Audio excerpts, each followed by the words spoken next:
Hey YouTube, this is Robinux1 here, and I've got for you episode 10, Burned, to review for you, and let's get started. So, Arrow returns after its mid-season finale, and we see Oliver 6 weeks after year's end, suffering through his ordeal after the Dark Archer gave him a thrashing defeat. Meanwhile, Moira is struggling to deal with the loss of Walter, who was kidnapped last episode.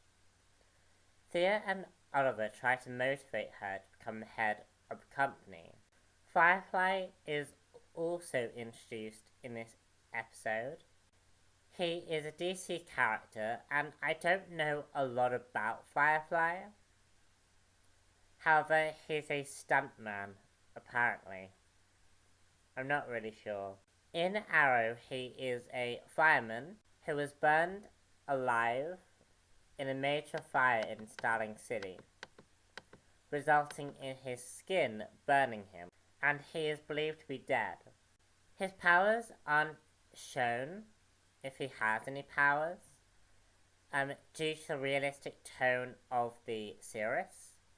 However, there is this supernatural component sort of seen in the show, as he uses an array of firefighting arsenals to create fire in a very supernatural way.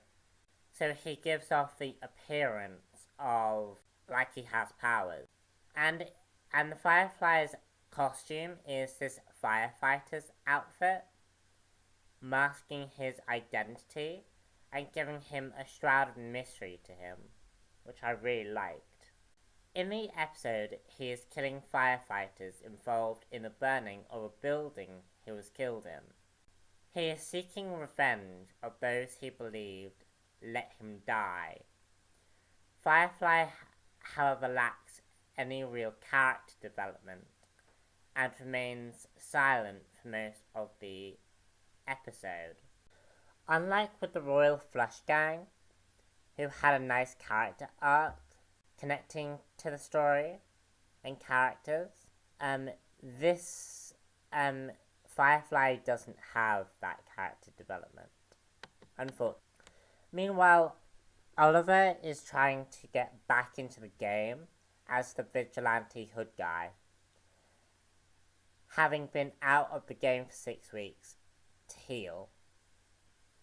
Oliver finds himself unfocused on his mission and doesn't have a good handle on what he should do, and is questioning himself. Despite this, we see on the news that Oliver's actions are needed. He is actually improving the city, which is what he set out to do when he started.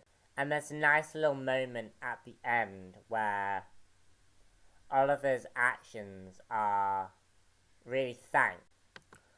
Oliver works with Laurel to discover who is killing these firefighters, and it says to him that he should, and she advises him to overcome his fear. Oliver takes this to heart and attempts to motivate himself to get back into the hood. Meanwhile, the Lancers realize just how far they've moved away from the law. Detective Lance and Laurel have been affected by the hood's appearance, leading them to do questionable actions to ensure justice is served.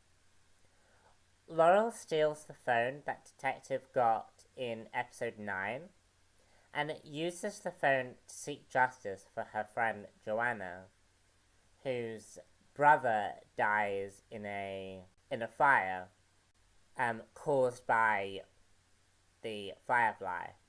This leads Detective Lance to do an amoral thing this episode. He is going to use his daughter to get to the hood. Detective Lance is now back into...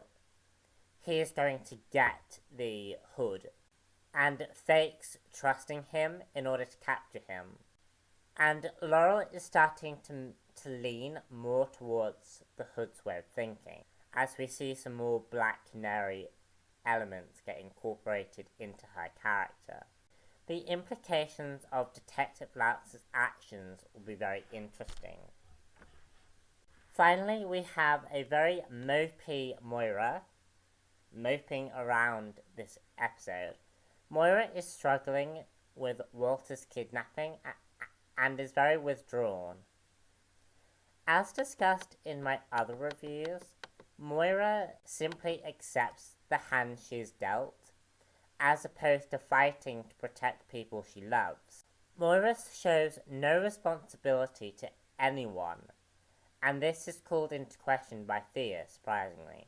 Moira begins to show some backbone, however, and angrily says to Oliver that maybe she doesn't want to do what everyone expects her to do, because the company expects Moira to take on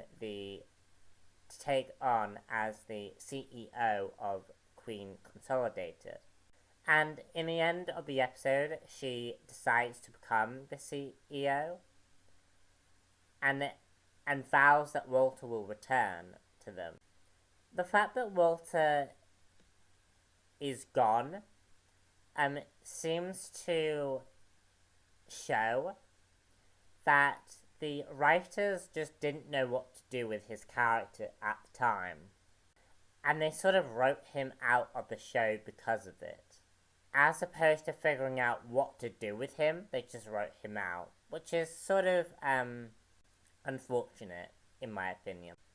The episode is slow, and the villain is less than inspiring. However, it eases viewers back into the world of Arrow, and it sets a status quo for the next half of the season. So that's my review for episode 10. Thank you very much for listening to me. Subscribe if you haven't subscribed to me. And stay tuned for more Arrow reviews.